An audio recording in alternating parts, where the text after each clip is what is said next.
des syndicats qui est très forte, qui est unie, une intersyndicale aussi qui a donné l'exemple, ça on l'a souvent dit dans les cortèges et au-delà, et qui propose dès à présent des moyens d'action pour continuer cette lutte.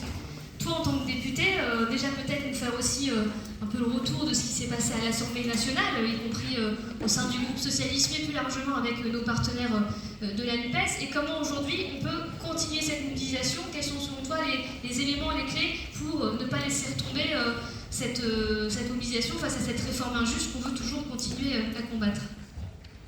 Merci Sarah, bonjour à toutes et à tous. D'abord, moi je constate, et ce n'est pas un hasard, qu'on démarre ces universités d'été placées sous le signe de la reconquête des classes populaires par le sujet, cela vient d'être évoqué, qui est celui de la place du travail dans la société. Parce que la question des retraites, évidemment, elle renvoie à la question du travail, mais pas dans la sémantique que la droite veut nous imposer, celle de la valeur travail, mais la sémantique et le contenu profond que nous souhaitons y mettre, qui est de celui de reconnaître, il y a des enjeux de reconnaissance, et qui ne sont pas que salariaux, mais qui le sont aussi évidemment, de reconnaître que le travail doit être valorisé, doit être reconnu à sa juste valeur. Nous, plutôt que la valeur travail, Olivier l'a très bien dit dans l'interview qu'il a fait hier à Libération, c'est le travail à sa juste valeur. Et les retraites sont l'élément. Les retraites, c'est le prolongement du travail, c'est le salaire différé, c'est la reconnaissance de l'engagement dans la construction et la production du pays pendant toute sa vie. Et donc oui, évidemment, la bataille qu'on a menée à l'Assemblée nationale, elle était fondatrice. Emmanuel Macron en faisait la mère de toutes les batailles. L'opposition à cette réforme était pour nous identitaire. Elle était même consubstantielle à la raison d'être de la gauche au Parlement dans cette période. On aurait préféré que ce soit pour faire une autre réforme des retraites si nous avions été majoritaires, mais il fallait que nous soyons résolus et déterminés. Je le dis très sincèrement, nonobstant les commentaires et les analyses qui ont pu être perçus par l'opinion publique et qu'on a tous ressenti. Mais l'intersyndical d'un côté, sa capacité à affirmer justement que, au-delà des divergences qui existent, vous n'avez pas les mêmes propositions pour ce que serait un système de retraite idéal. Retraite à points, retour à 60 ans, 40 annuités, 37 ans et demi. Il y a une diversité dans le mouvement syndical.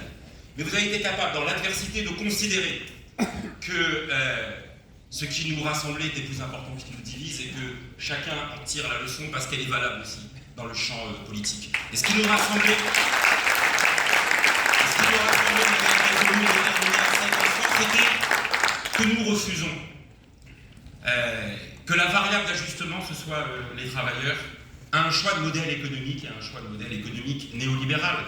Quand on a utilisé ce terme d'impôt sur la vie, que nous avons, nous, glissé dans le débat public, dans un gouvernement qui dit « moi, je n'augmente pas les impôts ». Mais si, vous augmentez l'impôt sur la vie. J'en profite pour dire qu'aujourd'hui, les mêmes qui nous disent qu'ils n'augmentent pas les impôts, ils inventent un nouvel impôt, l'impôt sur la maladie, avec le doublement des franchises médicales.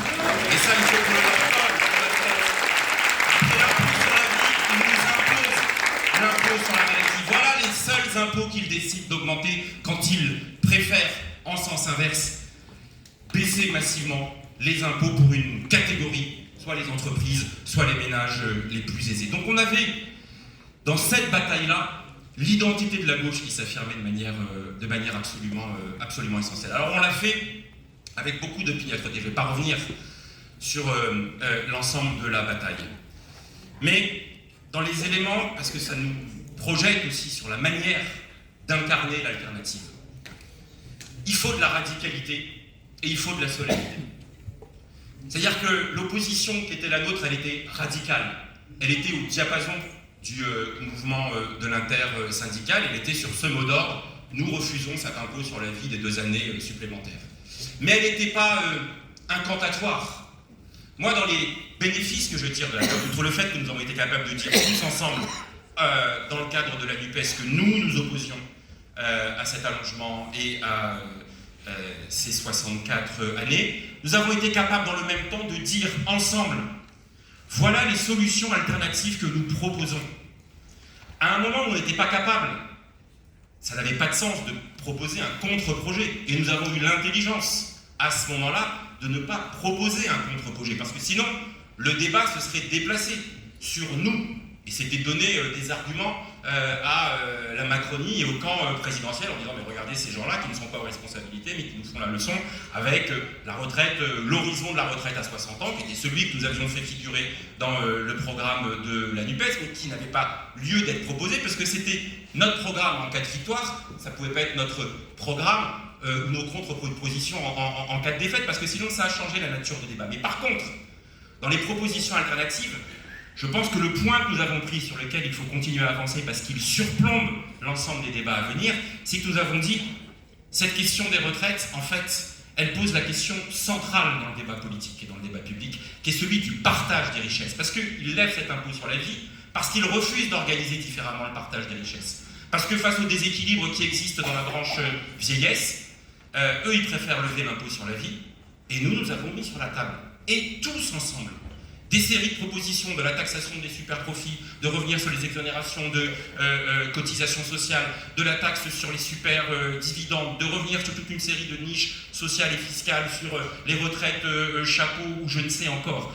Nous avons une palette de solutions qui montre que le débat, il est sur la question du partage des richesses, et ce débat-là, il ne s'épuise pas et il ne s'éteint pas, et je pense que c'est à mettre dans notre crédit. Alors ce qui a été aussi, donc ça c'était notre forme de radicalité, et ce qui est aussi notre solennité, alors peut-être qu'elle nous a fait défaut, et j'entends ce que nous disait Frédéric Dabi en disant bah, ça a eu un effet délétère dans l'opinion, la manière dont, comment tu as dit, zatisation, bordélisation, etc.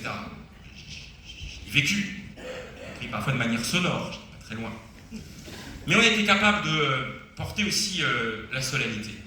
Je le dis, moi je suis fier que ce soit nous, socialistes, avec les partenaires de la NUPES, avec l'ensemble des députés, j'en ai plusieurs devant moi, Olivier Faure, Arthur Delaporte, et je salue Raquel Garrido qui avec nous menait la bataille au Parlement, mais qu'on était aussi capable de leur mordre les mollets et de montrer par exemple, il s'avère que nous l'avons fait, nous socialistes, le double discours et les ambiguïtés. Je pense à l'intervention formidable dans une question au gouvernement de mon ami Iñaki Echaniz, qui a montré le double jeu d'Olivier Dussopt en lui reposant la même question que celle que lui-même il avait posée à Parlement.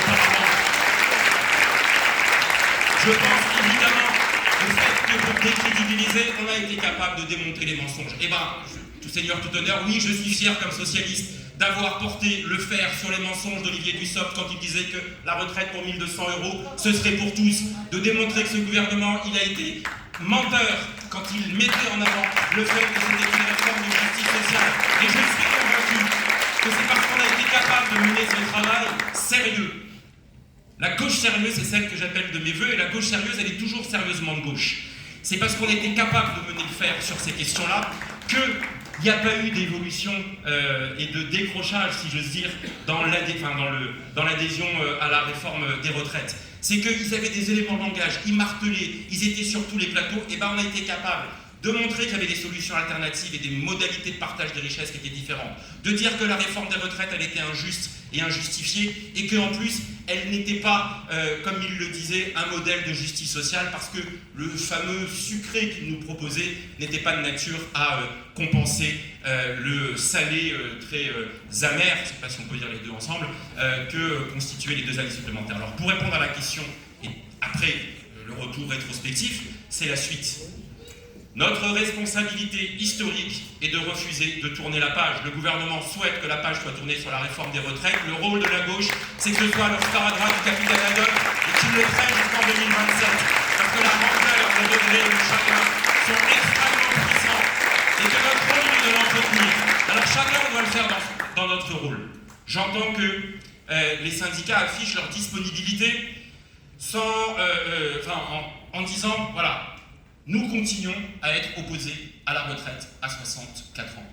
Et bien nous, formation de gauche, et singulièrement nous socialistes, je le dis ici et nous devons le proposer à l'ensemble des partenaires, nous devons faire en sorte que dès la rentrée sociale, ce ne soit pas d'autres sujets qui occupent le débat, nous devons essayer de saturer l'espace avec d'autres sujets. La loi immigration, les conditions du budget, le budget de la sécurité sociale, etc.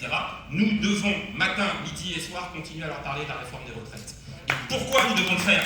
Parce qu'à partir du mois de septembre, les premiers salariés vont être concernés par les trimestres supplémentaires des dizaines, des centaines de milliers de gens vont voir qu'ils vont partir 3 mois, 6 mois, 9 mois plus tard. Ils vont voir qu'ils ne sont pas concernés par les revalorisations des pensions qu'on leur a promises. Ils vont voir que les carrières longues, c'est plus compliqué. Et oui, là aussi, de manière sérieuse et technique, on va aller démontrer que la CNAV, en ce moment, ne propose pas aux salariés de bénéficier de la clause de sauvegarde telle qu'elle était présentée dans le décret, parce que techniquement et organisationnellement, ils ne sont pas capables de le faire. Il faut que le ressenti quotidien de chacun des salariés concernés ou néo-retraités par la réforme de retraite ne soit pas quelque chose de résigné et solitaire, isolé dans son coin, mais soit aussi le ferment d'un mouvement collectif. Et donc pour le faire, il faut ouvrir un débouché. Et nous, comme parlementaires et responsables politiques, il faut qu'on les mette sur la table. Moi, je souhaite que l'année 2020, la fin de l'année 2023 et l'année 2024 soient des années où on dise « nous continuons à vouloir l'abrogation de la réforme des retraites ». Et pour ça, il faut qu'on s'appuie sur un mouvement populaire. Alors bien sûr, il n'y aura pas des grandes mobilisations et des manifestations pour le faire.